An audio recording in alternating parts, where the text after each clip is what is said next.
In this session, we'll cover what blocks are and how to use them. Then we will go over the placeholders and the advantages of using blocks. A block is essentially a reusable piece of code. However, blocks are interface elements, meaning that they are reusable UI components. Inside a block, other widgets, patterns, and blocks can be placed, allowing the composition of rich and complex user interfaces. Blocks are user interface elements, and they are designed like screens. So, other widgets, and even other blocks can be dragged and inserted inside a block. It's important to note that blocks are like black boxes. They have their own scope, just like a reusable function or logic action.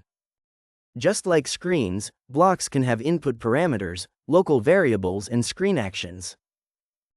Additionally, blocks can also have some exclusive elements like placeholders and events. Also, similarly to screens, blocks do not have output parameters. Since a block is an interface element, it can be placed inside screens and other blocks. Every single use of a block is an instance of the block. The place where a block is instantiated is called parent, meaning that a block can have a screen or another block as parent. A block cannot be instantiated inside itself, directly or indirectly. Although the same block may be instantiated multiple times within the same parent. In this example, we have a block being used twice in the same parent screen. Since the scope of a block is self-contained, the block and its logic do not have access to the parent scope directly and vice versa. Since blocks allow input parameters, they can be used to pass information from the parent to the block. We can use events to create a communication channel between the block and the parent. When creating a block, we can use placeholders. A placeholder reserves a space within the interface to be defined when the block gets instantiated. Different instances of a block can have different content inside the placeholders we defined, which promote more customizable blocks. These elements can only be used inside a block. In the example on the right, we have two instances of the content card item block.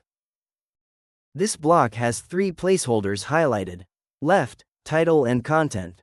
However, in each instance, the content inside the placeholder is different, as we can see from the different profile images in the left placeholder.